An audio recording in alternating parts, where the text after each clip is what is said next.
Hello and welcome to Taking You to School with Dr. Tom Prichard. I am your co-host, JP John Paz from the Two-Man Power Trip of Wrestling. And of course, joining me is the star of the show, the former WWE World Tag Team Champion, 8-time Smoky Mountain Wrestling Tag Team Champion, and one of the greatest trainers ever in the history of the business, the Doctor of Desire himself, Dr. Tom Prichard. Dr. Tom, how you doing today, sir?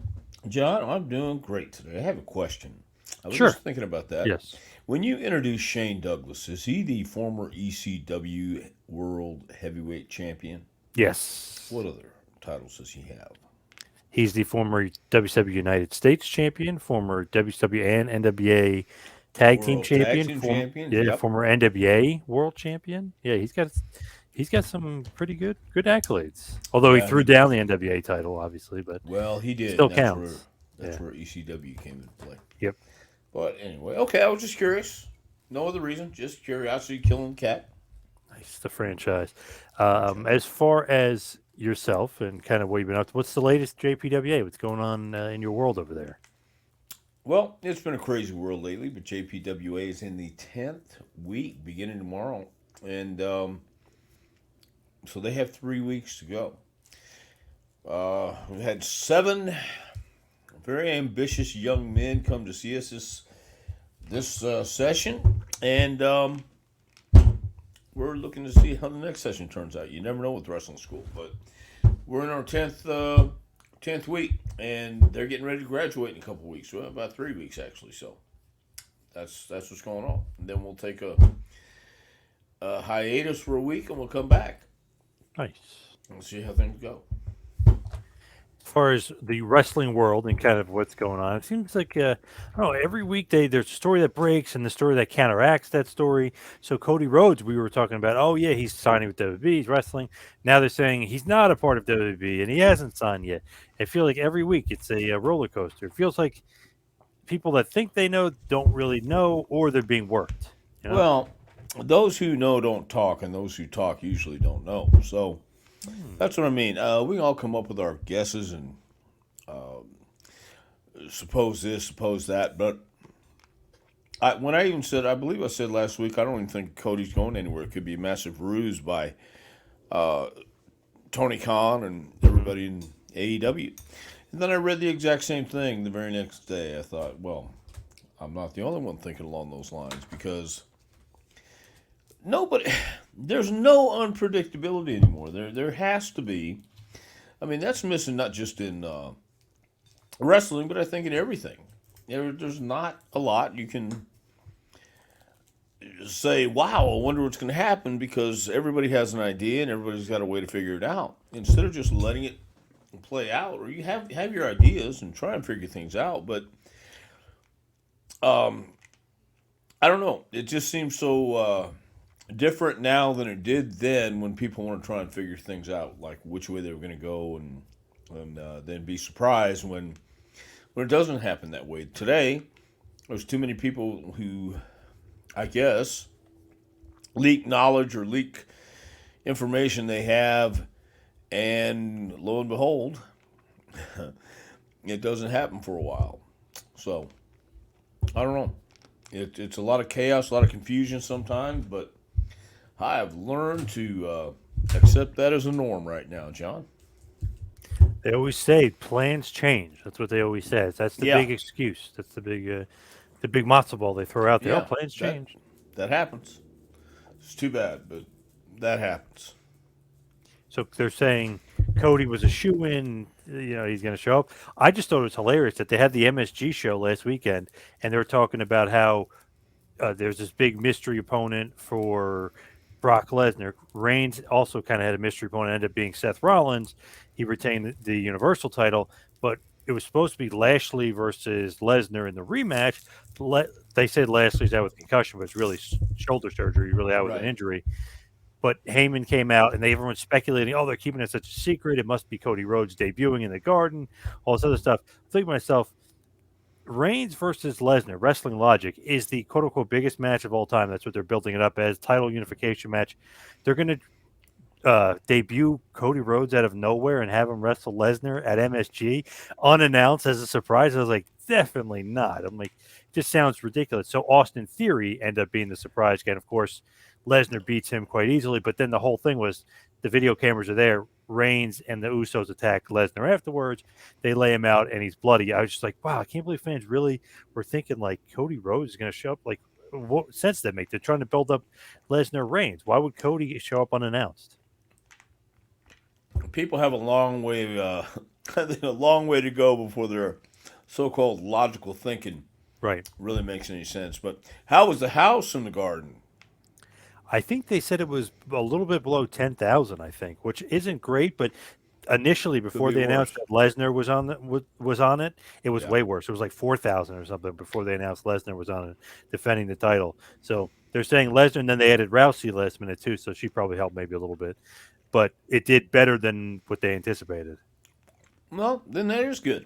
But still, the unpredictability and people wondering what's going to happen, and then becoming disappointed, um, it needs to break through. I think. I mean, what do you do to change it? I don't know. Maybe it doesn't need to be changed because multi-billion-dollar company doing okay. They're not necessarily worried about the product unless somebody tells them, "Hey, worry about the product, guys." Until then, just keep bringing in the money. I don't know. I just thought it was funny. It's like, wow, if they did debut Cody Rhodes in that fashion, that would be kind of like, I don't know, wouldn't that be bad marketing? Like you don't announce the guy, he's a surprise guy in a house show. I don't know. Yeah, That just doesn't seem like the right way to do business. it doesn't seem something like WWE would do, Mhm. but who knows? I mean, who knows? I was shocked when the rumor came out, but the more I thought about it, and I don't think about it a lot, by the way, but the more I did think about it, Yep. it just made more sense that everybody's working everybody here. So this is the one that feels almost like a work now. And it could be, couldn't be, but everybody knows there's no surprise. Yep. Well, the people who read the internet know. So for those who would be surprised, they'd be surprised anyway. But I guess we'll all have to wait and see. Maybe Cody will return tonight to AEW. Oh yeah, maybe he'll be on the pay per view. Now Yeah, you that never would know. be a surprise Yep. to some. You So never know. Yeah, you never know no, what's going to happen. But the thing is that if you're going to have Cody, maybe let's say he isn't WB, maybe you put the leak out there that he hasn't signed, he's not. So when he does debut now, it will be a surprise because everyone said, he's not in WWE. You know what I mean? Throw a little wrench in the a monkey wrench out there well, I know they'd in the love to. I'd sheets. love to have. I'm sure everybody in both companies would love to have people talking about them the next day or during the show and be interesting and excited. But I don't know. Every time I look at something or hear something from WWE or AEW, there's nothing that really moves me to go, wow, I've got to see that. So, but I just think it's the climate we're in, the world, the culture we live in right now, things going on. People are trying.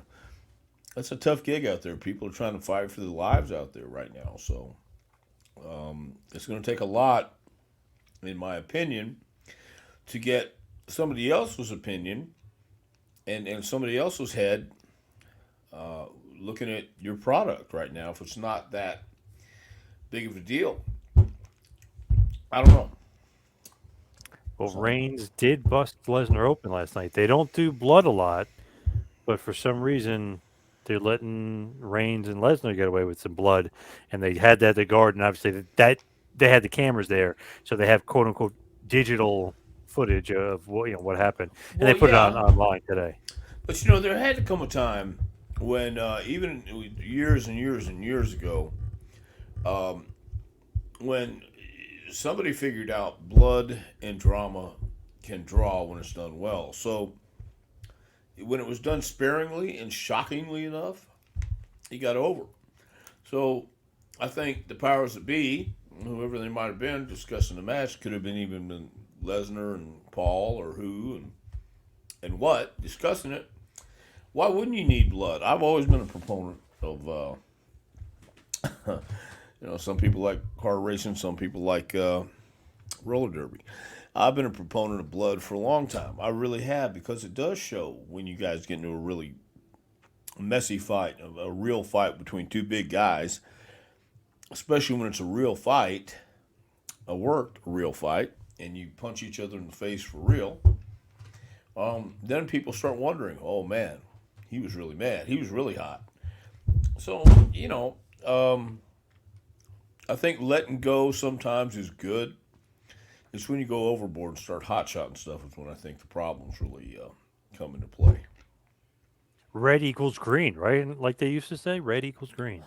Man, they used to say a lot of stuff, but was it true or not? They look, I hullabaloo and all that good stuff, man. Just or ballyhoo. Hullabaloo was a TV show probably, but the ballyhoo and the corny ways. I know it's archaic. I know the blood, the red turned to green stuff, and I know all the other mark and circus uh, verbiage that people like to use. But yeah, yeah, when you give people something different they don't get to see on an everyday stage, yeah, sometimes it does turn to green because they want to see two big badasses who don't play and look like they're capable of doing something. People would like to see that, and then they might pay to come see that. And in this day and time when gas is getting near $5 in Tennessee, I'm sure up north, Oh yeah, not good. Yep. not good. So this is your entertainment dollar that you really have to look at. And if you're a family who has to decide between going to work in the morning or and having to get by, and then you got tickets. I don't even know what tickets cost anymore. 50, $100 in the garden. Not cheap. So Yeah. not Yep. cheap. No. So I mean, you better have a great product. You better have a great show that they're going to shell out at least $200. And plus concessions and stuff when you get there. So, um, it's a different place. It ain't yesterday no more. That's for sure. Now you mentioned to me off air, Wahoo McDaniel. You're reading a new book by John Cosper. Good Hmm. stuff. Wahoo. Speaking of old school and red equals green, I know that meant it for you. You and Brucey probably when you're watching him and Valentine, you're probably thinking red Saw equals blood green. almost every single time Wahoo and Valentine stepped in the ring, and Wahoo and anybody else for that matter. Wahoo was yeah, Wahoo was the real deal back when you had to be the real deal. But he came from football and he got right into it. And I didn't realize just how early in his career that we were watching him work in Texas, and then he migrated to the Carolinas with Valentine. And before that, he was in New York for a short run. So, uh, I don't know. I didn't know then that there would be the PCs and our computers and instant messages and instant information anytime. But growing up watching this guy, he had a aura about him, and then reading the book, it was a lot of people will verify that was Wahoo out of the ring as well. And again, I've talked to a lot of people about Wahoo and all the stories you hear about drinking a can of motor oil and running 5 miles, running from Austin or wherever it was he ran. I haven't got there yet in the book, but he was a true legend. That's what a legend looks like. He did stuff in those days that made people come out and see him, and he was another one. Wahoo McDaniel was another guy who, when you would ask him if wrestling was fake, he'd say, "Well, they haven't told me yet." So I love those kind of guys. I love those kind of stories. The only ones who know it are the ones who want to step up and get in a guy like Wahoo's face. And then they'll find out how tough he really is. Thinking those chops are all phony and he's just a phony Indian. That was when the guys had to win the bar fights or they got fired from the territory. So I thank God I didn't have to go through that. But Real Indian, by the way, and real tough guy too. yeah, yeah, it was a lot more realism back then. Even if it was a work, it was authentic. That's for sure, and that's what those guys had to do because that's how they made their living every single week. Isn't that a Johnny Valentine quote too? If you think that guy's fake, doesn't matter. Like what I'm doing is real. Like Well, basically yeah, I saying, think the quote was, "I may be able to make you believe in wrestling, but I'll damn sure make you believe in me." right? Yep. So that was his deal, and he did many nights he did. Those two are great feud. That's one of the things. Like from like a historian perspective or a fan perspective, looking back, Wahoo Valentine is a big time feud that made a ton of money. That's one of Legend. those like feuds that stick out. You know what I mean? Definitely. Well, it stuck out because I think they did big business in Texas, the Carolinas, Yep. and wherever they stepped in the ring. They were both older in the '80s, obviously, and Johnny wasn't able to get in the ring, but then Greg was there to carry on the feud, carry on the angle. And man, it was again a different place, different time, and not a whole lot of high flying. The high flying guys like Mil Mascaras and the Guerreros or the Luchadors were that was that was minimal at best. But you had to have that even back then because people wanted to see cool stuff on the cards. But when you got to the main event, especially in Texas, it was two guys brawling. It was two guys who were there for a fight, and they let you know it, and they told you about it. And there was a lot of blood and guts. And man, that was the way I grew up on professional wrestling. Speaking of Texas, Mania will be in Texas now again with like another report. We're hearing that your buddy Steve Austin is not wrestling now, for sure, not wrestling. So But now he's going to be there, right? they're saying he's going to be there, not wrestling. He's going to have some sort of altercation, probably beat up Kevin Owens. So Well, it's funny they keep the sheets again. They keep going back and forth with these guys. Are they wrestling? Not wrestling? You don't know what to well, believe anymore. But I never really thought he'd be wrestling anyway. And if he did, I would be shocked. But I could see him going down there beating somebody up. We were talking about that. Give a stunner or two, get the pop, and get out of there. yeah. Well, I see no upside to Steve Austin putting his neck in danger, any kind of Yeah, danger, yeah, even if a fluke. So, yeah, I don't know. I don't even want to make any predictions. I just like hearing everybody else make them and then be proven right or wrong. But either way, I'm gonna watch Mania. At least I'm planning on it right now. Who knows what's gonna happen nice. between now Two and then? nights. Yep. Two nights. My gosh. So that's Saturday and Sunday, right? Yes. Well, cool. So I'm interested in what's going to happen, and I'd like to be at least pleasantly surprised. I don't want to know what's going to happen. I'd rather watch it. A lot of celebrities this year. Logan Paul, Pat McAfee, Johnny Knoxville. A lot of celebrities wrestling this year. Okay, who are the celebrities? Oh, Oh, ouch. ouch, ouch. Ouch. I'm sorry. I know. Jackass just came out with a movie. I know Logan Paul's been knocking out, or at least winning, declared the winner. And then who else? Pat McAfee, Pat McAfee. the Okay, announcer yeah, for SmackDown, and I he's also know. the kicker for the I Cult, know. I'm or familiar with punter. Pat. Who's the punter for the Yes, Cult? Yeah. yes. Pardon me. He's a great example of a wrestling fan. He had a podcast before about wrestling with Rip Rogers. I think it was part of his other podcast. I don't know if Rip did one with him or not. I know they were friends. Hmm. And Pat somehow got in WWE, and all the things you think Vince would hate, I guess he loves now. So there you go. Yep. Interesting. Very interesting. And Vince just did that interview with Pat McAfee. I only seen clips of it. I didn't see the whole thing yet. I got to watch it, but supposedly it was pretty good. Well, good. Vince is a great interview, and especially when people are actual fans and are interested in the business. So Yep. I'll never forget. I saw Vince and Hunter and somebody else with Larry King, and Larry just read what was on the paper, didn't have a clue, didn't know what was going on, doesn't do research, doesn't care. And I thought, man, if he at least just knew who he was talking to, it'd be okay. But he didn't. That old fart, Larry King. He's dead.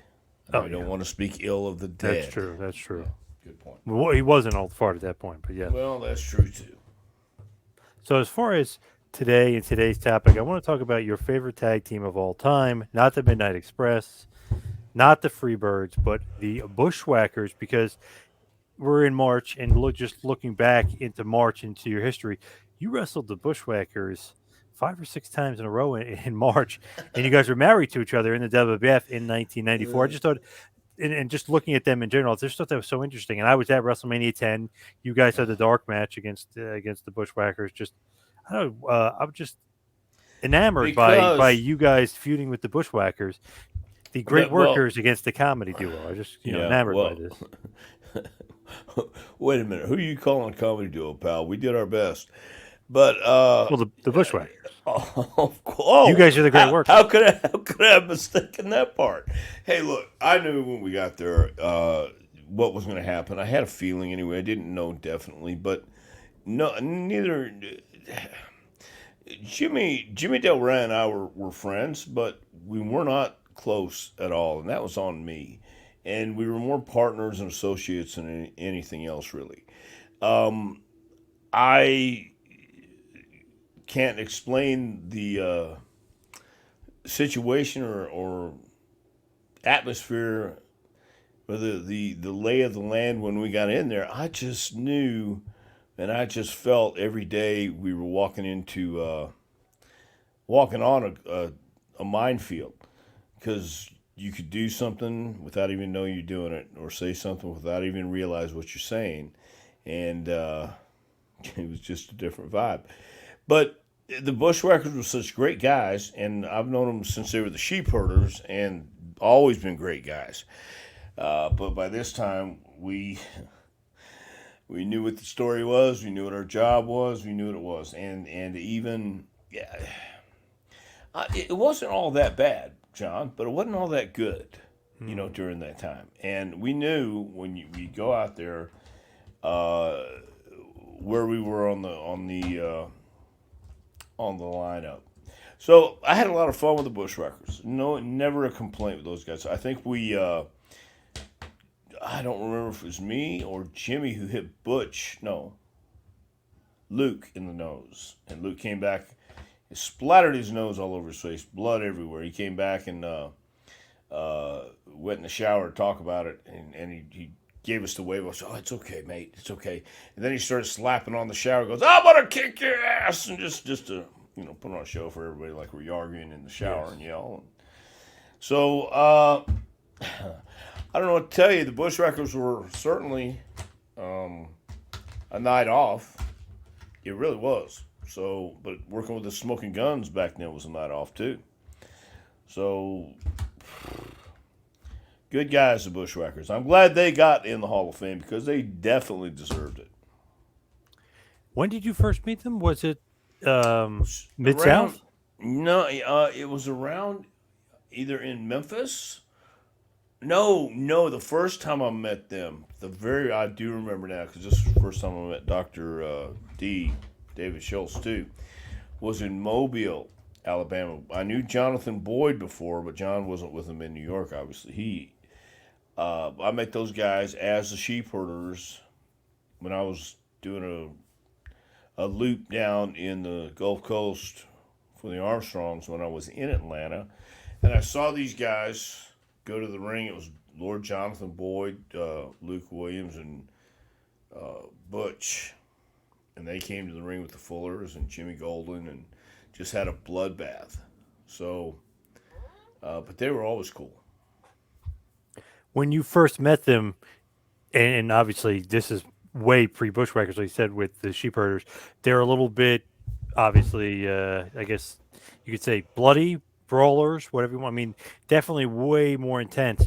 When you saw them again as the Bushwhackers, were you like, wait a second, how is this the same team? Because if you go back and you watch those matches, I mean, they had some awesome ones, especially against the Fantastics and stuff, and just some bloody crazy matches. Well, again, I think it was kind of like watching everybody who went up there. You understood it wasn't going to be your call at that time, especially.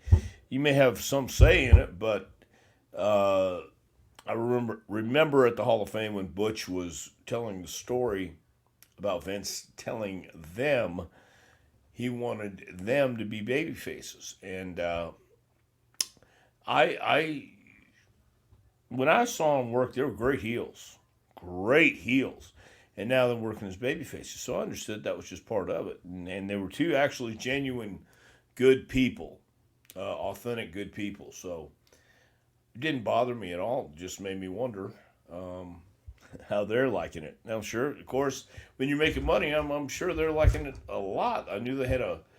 We went to the restaurant in Tampa. They both had many years ago, and good food, but it's hard to maintain when you're on the road and you're relying on other people. I guess nobody's going to take care of your business better than you do, and they were away, so I don't think it was possible.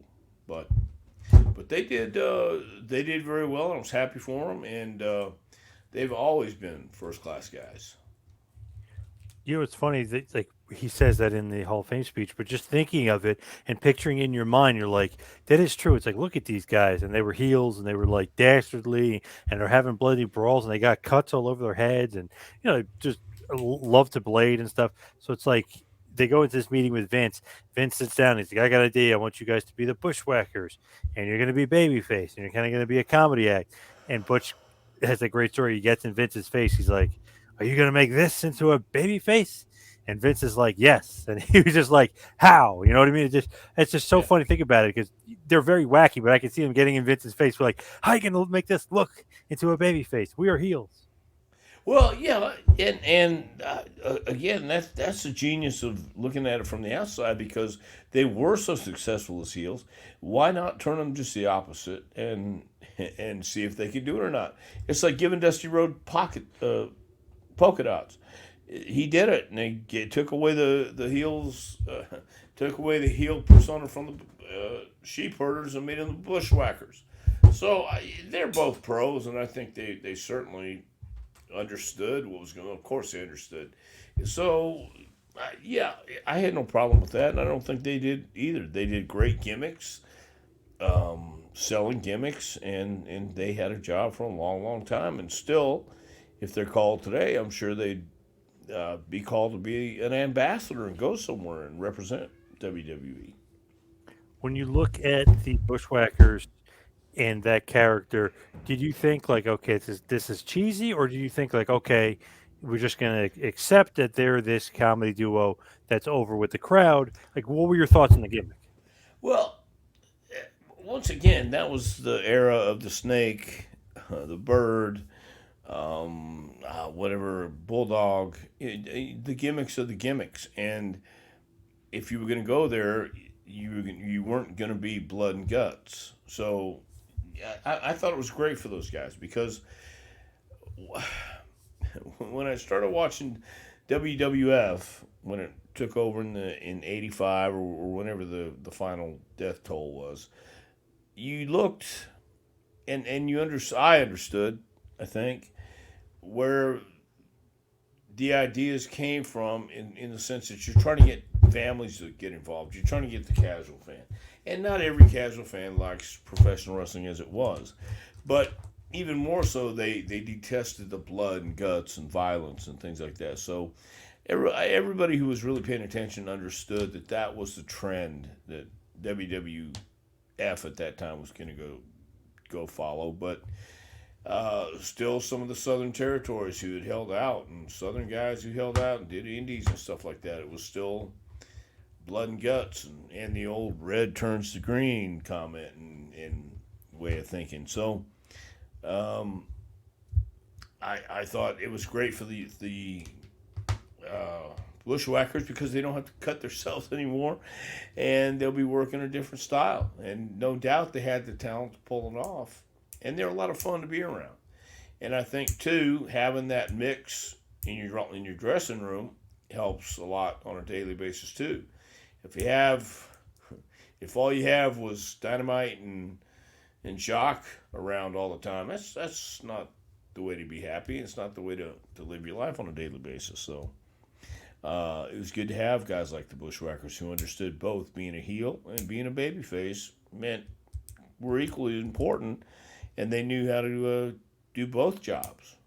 So I was very happy for them. I thought it was going to work out great because you had other gimmick tag teams in there at the time. my first house show in East Rutherford, New Jersey, at Brendan Byrne Arena when I was 7. The Bushwhackers were on the card, and I remember just they were over like Rover. People had those hats, those like hats with the bite in them, and like just the crazy people were into the Bushwhackers. We were in the, I think we were in the second row, either second or third. I want to say it was second, and these women were in front of us. These older women, Bushwhackers came over and they licked their heads. Nice. I still Yes. remember it to this day, like vividly, and they didn't like they loved it. They were going crazy. These like older women, they were like licking their heads, and obviously, nowadays with I was gonna say, COVID can you and imagine? and Yeah. women rights and all sorts of people go nuts. But these women went crazy. They were loving it. And then after the match, they wanted to do it again. Like me and my brother like looked at each other like, wow, these women are crazy. But they were that over. They had people licking each other. They were licking people, and people liked it. Well, yeah, yeah. I mean, but really, you can't imagine doing that these days, and you could barely imagine anybody wanting to have these guys who I don't know what they ate before they came to the ring, but didn't they do the sardines Yep. on occasion and Yep. actually eat sardines before they go to the ring? So I mean, yeah, it was a great interactive way to do things. Why not? I just think that's so funny, like the licking and and that the arms going back and forth. It was just something that in your mind, especially as a kid and as a finger, you don't forget stuff like that. You forget Yeah. like matches and stuff. And oh, was this guy good? I was like, you remember the Bushwhackers, no matter what, and that stupid dance, and oh, whoa, Well, they yay! You know what I yeah mean? Like you don't forget stuff like that. they had the music, they had the cadence, they had the gimmick, Yep. and Yep. they were perfect. I liked when I think it was Luke who came to the ring, the Battle Royal, or maybe Royal Rumble, came right in, marched right in, threw him right out, and Yeah, marched right Luke. out. And I Yep. said, yeah, Yep. that works. So they understood, and The pay's the same, right? yeah, well, no, not always. Not always. No, you have to get somewhere else before the pay changes. But the pay stays the same if you go in the ring and get thrown right out. Yeah, you're Yeah, right. yeah, that's what I mean. Yeah, Yeah, I know. yeah. But I don't know those guys. Just to me, it's so funny, especially when you don't know the background of the sheepherders. Like, oh, these guys are funny, and then when you do find out and you look at the career, it's like that's even funnier because like that's nuts to go from one extreme to the other and be like these lovable characters who are still like ugly looking, but lovable though. Yeah, and with all the conspiracies out there, let me add one here too. Oh, Maybe, just maybe, Vince was trying to see a different side of him and give him a new life. And hmm, he did. And it's the same thing with the Dream. Everybody can speculate why he wanted Dusty Rhodes, of all people, the American Dream, one of the biggest attractions ever in the business, to be putting polka dots. Well, maybe he just, it could have been entertaining himself, but he also could have been giving Dream a new lease and a new character. And he did. The American Dream was still the American Dream, but he knew how to put a little more funk on it, and a little down thing, and a little more, put a little barbecue sauce down here, and we're going to even it out right up here. I mean, so a few guys that came in and changed their gimmick, but it fit them like a glove. DiBiase is $1 million man. Oh my God, that was seamless as well. So having a badass come in and all of a sudden be a baby face like the Bushwhackers, that could have been again Vince saying, "Ha ha, let's see what we got here," and not even know, but create from their body of work, and he did. the thing that's crazy about like the Bushwhackers too is that they took that and they totally ran with it, made it their own, and they adapted, and they kind of knew like, okay, we're probably going to be taking less bumps, right? I mean, they weren't going to be wrestling those hardcore matches anymore, so it's like, okay, we can make more money and take less bumps, so it's pretty smart too. Yeah, yeah, especially when you're getting up there, whether anybody tells you, "Oh no, I don't mind the bumps. I really don't." Well, yeah, once you get a little bit farther down the road, they're gonna hurt and you're gonna feel them. So I think Luke and Butch probably were thinking along those lines too, because at that stage of the game, you want to make sure that you can have longevity and be smart about what you do in the ring. And being a bushwhacker was not a bad gig. Definitely not. I was just thinking, just randomly though, because you mentioned Dusty, and I know you know somebody used to do a Dusty Rhodes impersonation pretty good, maybe even too good, that they wanted him to be Rio Rogers, which was a horrible gimmick and a horrible character, but that had to be a little knock on Dusty, I guess. Well, I think that was in homage to Dusty Mm. Rhodes, even no matter what, because I think it was and nobody's told me this, and I certainly haven't been in the same room when this has gone on. But you got to remember, the wrestling business, even Ole Anderson said this years ago, and it made me think, made perfect sense. Everybody was wrecking the rental cars in Atlanta at one time. There was a rash of just just ridiculous bad karma happening in Atlanta.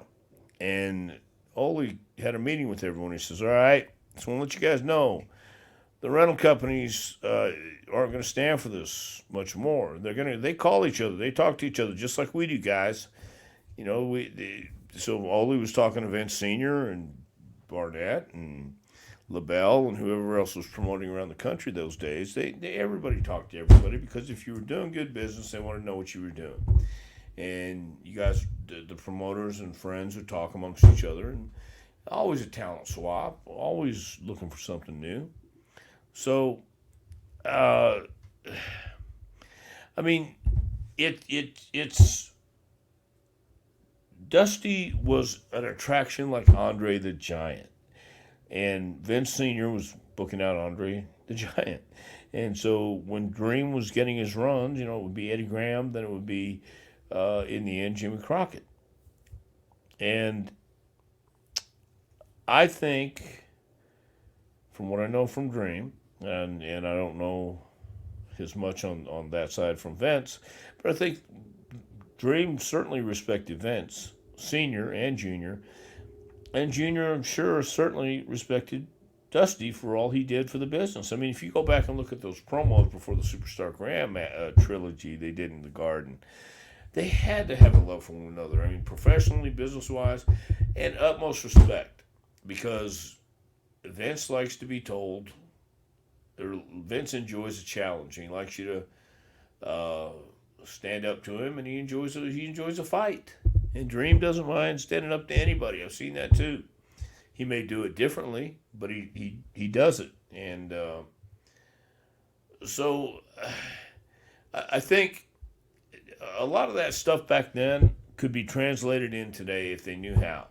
But we didn't grow up on that culture. This generation didn't grow up on weekly wrestling matches on Friday night or Saturday night, Saturday afternoon. They grew up on Monday Night Raw, and they grew up in this animated character cartoon world. So when you had guys like the Bushwackers or Dusty Rhodes or whoever it might be with the character, man, it was up to that guy to bring it out. And uh, it wasn't a second thought of, oh my God, I've got to be a babyface now. Unless you're a guy who was a career babyface or who wanted to remain a babyface like Bret Hart or whoever else was a career babyface. Ricky Steamboat was a career babyface. I don't know that he didn't want to turn heel, but the fact is, it wouldn't fit, I don't think. Kind of like Ricky Morton turning heel. I didn't buy that for a second, even though Ricky's a heel, but I just didn't buy it. Richard Morton, yeah. Richard Morton. I remember seeing a picture of him with a cigarette in a magazine. I just picked it up and looked at it, and it had a cigarette, and he blew the smoke out, and wearing a suit. And I thought, yeah, I think Rock and Roll Express is who you've got to remain. So all these years later, over 40 years later, they're on their last tour for the Rock and Roll Express. So Yes, it has yes, finally come. yes. So with the Bushwhackers, did you hang out with them backstage at all? Like, how were they behind the scenes? Yeah, man. I hung out with them. Gosh, and I'm trying to remember where else, if anywhere else. Um, well, definitely in WWE, but they were fun like they'd always been. See, it used to be in the locker room where everybody was joking and having a good time. From the minute you walked in, you had somebody that you were talking to about a finish, or you were just talking to about the day. You're talking about anything. So yeah, they were like that. They were a lot of fun. They were one of the boys, two of the boys, obviously. But that was the environment they were brought up in. Hell, Butch or Luke, Butch might have booked too, but Luke booked Puerto Rico a few times, Yep. and so he was a seasoned pro. He understood how to draw money in professional wrestling, but now this is sports entertainment, and you have to find that side of you. Well, both of those guys were funny backstage. Both of those guys enjoyed a laugh, so that came natural to them, and they are funny. How were they like drinking wise and socially? Were they big drinkers? I don't know that they were big drinkers, but back then too, I wasn't really a big drinker either. I've gone out a few times. I think we've discussed this before. I kind of like to, especially during that occasion. I wasn't, I wasn't really comfortable going out and drinking and doing a whole lot of what I like to do around a lot of people that I don't know. And sometimes I just want to go back to the room and chill. Other times I enjoy seeing a show. And I mean a show outside where you're just watching or having a good time and going down to the bar or whatever that is. I look at everything when I walk out uh, into the sunshine and where the people of the town don't cringe and hide. It's a show to me every time I would walk out of my hotel room, and I would just look and see what's in front of me or what's behind me, and sometimes observe and sometimes move on. It's But the probably Jimmy Bushwhacker, Backlund and Tatanka, probably. not a chance. But but when I would go somewhere, I was trying to be. Uh, I knew most of the time. At least let me say, it works every time, 60% of the time. Um, that I knew where I was going to go and knew I was going to have some kind of enjoyment for the night. So It's funny if you look at the Bushwhackers and you in '94 in March, you guys are feuding with them as the Heavenly Bodies. Then in like March of '95, you guys have a couple matches again, the Heavenly Bodies and the Bushwhackers. Then March of '96 is Body Donnas versus the Bushwhackers. So for some reason, in their minds and WWE, they liked you guys working in the month of March. Well, really, you, whether you with the Heavenly Bodies or with the Body Donnas. I was like, that's really interesting. When I was looking at that, I was like, wow, it always seems to be in the almost springtime. They love the Bushwhackers versus you and whoever.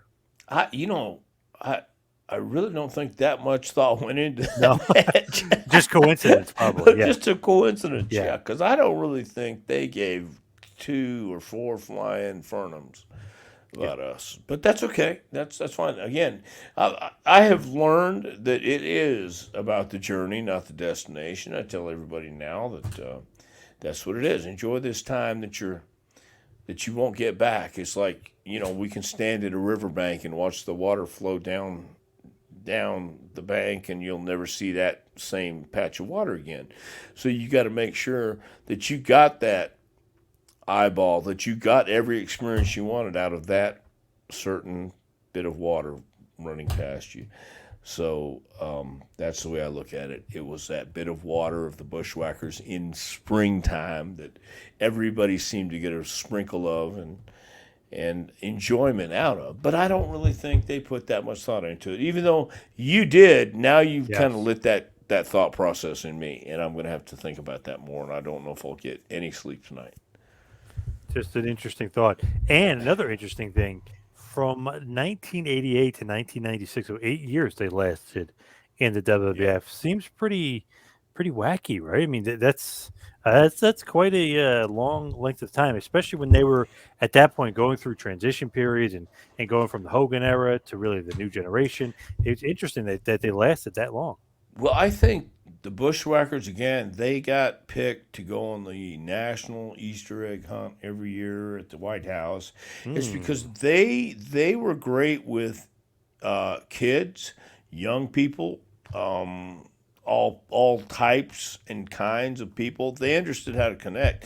I've seen them at outings. I've seen them at signings, and they're actually very authentic in their enthusiasm, which people can pick up on. So as you said, even when they came out the ring, they would lick somebody's head that they don't know if they've got dandruff, lice, or anything else on their head, and they didn't care. So they were very congenial. And in '96, okay, you guys beat them, a part of that tag title tournament. You guys actually, one of your rare wins on a title defense, go to Wait a minute. What go the to hell is that? Germany. What is that supposed to mean? One of our rare wins. Rare title defenses for the Body Donnas, but you guys beat them in And it Germany a was a few rare times. win for us too. Well, now Yeah, I'm sorry. you beat them in Germany a few times. So you Of guys course we did. We traveled were the the world world with those champions. guys. Yeah, actual Yeah, world champs. Yeah. yeah. We were the real world champs. We not only we won it, we won the titles in Los Angeles, and we lost them in the Madison Square Garden of New York City. Yeah. So we're Yep. international, national, Yep. former world champions. Yes. So there. But they were fun wherever we went. They really were, and they had a little drink, but I was never around when they were outrageous and doing stupid stuff. And like, okay, they're there to kind of put over some new teams, obviously, because they're the old guard. Everybody knows them. You can get some wins, but as they're on their way out, in '96, they hardly lost. I mean, to the New Rockers a few times, but they kind of hardly lost. And then they went on this house show string of beating your boy Dutch and your boy Bradshaw together as a team. So it was funny. It's like on their way out, they didn't have them losing that much either. Well, Maybe they could have stayed past '96. Maybe they could have, maybe they wanted to keep going. Who the hell knows? I think they were happy with what they were doing. You know, Butch had those bad ankles from rugby. He was. I'm sure he was feeling it after so many years in the business too. But I mean, once again, why not make it fun and happy on the way out? The Bushwackers had come in, and they were at that time and still are icons in WWE, and you relate to them. Uh, if something comes up about them, you'll hear it, and always connected with WWE. So yeah, they took something, turned it around, made it work for them, and a lot better for them, I think, in the long run. I love looking at this. The last ever match that you guys had, so the Bushwhackers defeat the Body Donnas in about 5 minutes. Superstars taping number 500 from Des Moines, Iowa, 4/30/96. Love looking at that. So the last match, they're not putting the younger guys over. They're going over the last match you guys had on TV too. So gotta love that. What would you Gotta love say? it. What does it say about the body counters? Right.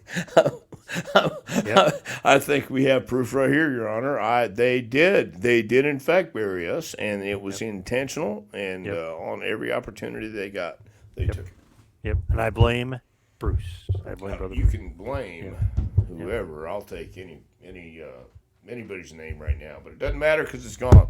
That river is slowly rolling down somewhere in Alaska right now. So if you just look at the Bushwhackers, WWF Hall of Famers, yes, but when they were the Sheep Herders, tag team champs in Mid South, Memphis, Puerto Rico, down for Joe Blanchard at Southwest, the Pacific Northwest, Stampede, Florida. I mean, they were tag champs everywhere. Well, I don't remember the tagline they said exactly, but it was something like they've been champions in 58,000 countries or something like that. Whatever the number was, they'd wrestle in every country or 100,000 countries or something. And then I thought, wow, that's pretty cool. Never WWF tag champs, but they didn't need to be tag champs. They No, didn't need the belts. no, they didn't. They had their royalty checks, and that makes them Mm, champions. So there yes. you go. I wouldn't have minded if they beat you guys in MSG for the tag titles. You know what I mean? I wouldn't have minded that. Well, I wouldn't have minded either. I don't think any of us would have minded that. But Yeah. we were ready and willing to put anybody over, and we did, by the way. So there you go. Hey, at least you got to work them a lot, though. A lot of matches, at least 25 plus matches with you against the Bushwhackers. You have a great point, and your headsets are covering most of it right now. Thank you. What's the give me the legacy, the stamp left behind by the Bushwhackers? The stamp left behind by the Bushwackers, one of the greatest comedy teams in all of wrestling. But as heels, they were one of the most vicious teams before they got to WWE. So these guys had a legacy before they stepped foot in the WWE ring. So they were the real deal. They were the guys who came from New Zealand, and you know how far it is from New Zealand to the United States of America, and then how far it is when you really don't know anybody. Even though it's a wrestling business, you still have to get over. And the politics back then, when those guys start, had to be a little trepidatious at times, and walking on a landmine or a minefield, not knowing either. But they did great because they were talented, and they worked hard. And everywhere they went, they worked hard. Everywhere they went, you had people talking about them. So, great guys. All time, would you rank them above or below the Fabulous Freebirds? Oh man, that's something I really have to sleep on, man. I don't. Hmm. I can't. No, I think Michael's up late, and he could be switching around. I'm not sure. He does listen. We know that for a fact because he Well, does. I know it for a Yeah, fact now, and yeah. obviously it's when he's sitting there in his luxurious, uh, what is it? It's not tri-level. It's like quad level house. You know, it's like Hugh Hefner in the Playboy Mansion. He's got room after room after room. And I think I got lost in there for 3 hours or something like that. Jesus. So, yeah, yeah, but he watches. I just want to make sure. And Michael, Is if that you do watch, is that please necessary? plug us. What? Yeah, there you go. To have that big of a house, is that really necessary? Well, I think his situation that he Hmm. was in at the time necessitated it. But these days, his situation has changed, and he still loves the house. And if anybody comes over, and I visited him one day on my way to Georgia, um, on my way to Georgia, on my way down south Georgia, and stopped by. And it's a beautiful house. He's very proud of it, and he should be. He worked hard for that house. It's a huge house, but at one time in his life he had other obligations. Now he doesn't. Oh, interesting. It just seems like he's been there forever. He's probably made a ton of money Michael, in that oh my company. Yeah, God, it just yeah. seems like that. It seems that way. Yeah. Well, yeah, Michael made money. Michael made money since the beginning. I mean, Mm. he and Terry, they were young when they got in, started young, got success young, and yeah, Michael's made money from the start. So he knows how. He knows his ins and outs. He sure does. So that is a great stopping point. Let's talk about your book, A Pro Wrestling Curriculum, Advice, Suggestions, and Stories to Help the Aspiring Pro Get to the Next Level. Dr. Tom, where can everybody get the awesome book? Yeah, everybody can get that at jpwrestlingacademy.com. It's on the front page. Just click, order it, and it'll come your way. Never before has one complete or has a complete 1 year pro wrestling curriculum been put together and made available to the public. Want to Never throw that out there? before. Never Yes, before. Capital letters. So there you go. it's pretty interesting. Never before, but you did it. Ever, Yeah. ever before. I've researched this from before time even existed. Even before time. Nobody's ever had this. Nobody's ever done this. It's never before. It's never been done before. This is the only time. It's interesting. Before we got on, you were saying how you kind of lose track of some of the matches and you forget, and you never kept a log of matches or anything. Remember Chris No, I Jericho? did. Oh, I you did. did keep a log of matches. Then I stopped. Huh? Okay, He had Jericho did for 30 years, and he still does. Keeps a log of yeah. those matches. I I lost my smile a while ago, and I Oh, just didn't. I Once I lost my smile, it was hard for me to write them down, and hard for me to hmm. relive those memories. But that's a great idea. And I saw somebody who's a wrestling historian who was putting it out there. It's like, oh, any wrestler that did that, that's such a great historical piece, and to have like, oh, I wrestled this guy on this day. This Jericho even had some of his payoffs in there. So I mean, I really detailed stuff. I agree. When I first started, I did that, and I Hmm. said, "Yeah, that's great because I'm gonna have a historical piece here." But Yeah. suddenly one night, I think we made it home like 3, 4, 5 days later one night. So when Oh, you, oh, yeah, like I stayed a week with him one night over at the hotel. You never heard that? Never heard that. Yeah, of course. Well, that's what I mean. I mean, one of those flash flashes of lightning hit me, and I said, I can't get up. They said, come on, you got to write your notes down. I said, no, no. As of this day, I am not writing any notes down. I will remember it all. I I lied remember to on myself. I lied to myself. yeah, damn. I remember on Seinfeld, Kramer turns to Newman and he says they say something. He goes, "Oh, spent a week there one night," you know. Yes. We were saying that all the time. Oh my Yeah, God, I spent a week with him one night. It's like, oh, geez, I'll never yeah, do that again. And yep, then the next night, there you are. yep. So, Sounds like you and anyway, Jimmy Del Rey. not a chance. So also want to mention Pro Wrestling Tees, ProWrestlingTees.com. Go to the JPWA store or go to the Dr. Tom store. Love the Wanted Dead or Alive shirt. Also, like you mentioned, JPWrestlingAcademy.com. You go to TMPTEmpire.com. You can follow me on Twitter and Facebook, or excuse me, Twitter and Instagram at Two Man Power Trip. Follow Doc Tom on Twitter at Dr. Tom Prichard. Tom, what else you got going on? Anything else? Man, I've got so much going. I can't mention it all here, but I'll get a list for you next week. We just have a lot going on that is pertaining to JPWA, and hopefully soon we can talk about some of that too.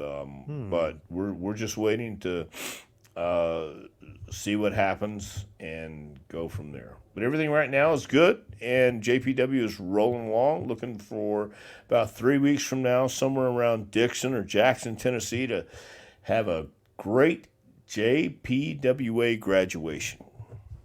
Oh, look at that. Very cool. Nice. I like that. Yeah. And of course, we were talking about this. Undertaker will be inducted into the Hall of Fame by Vincent Kennedy McMahon. So the speculation is over with. Undertaker and Vince. Makes sense. He inducted Stone Cold. Why wouldn't he induct the Undertaker? Makes sense. Yep, absolutely. But I'd like to thank everybody out there for listening. We'll see you right back here next week for a little Taking You to School with Dr. Tom Pritchard. We'll see you next week, folks.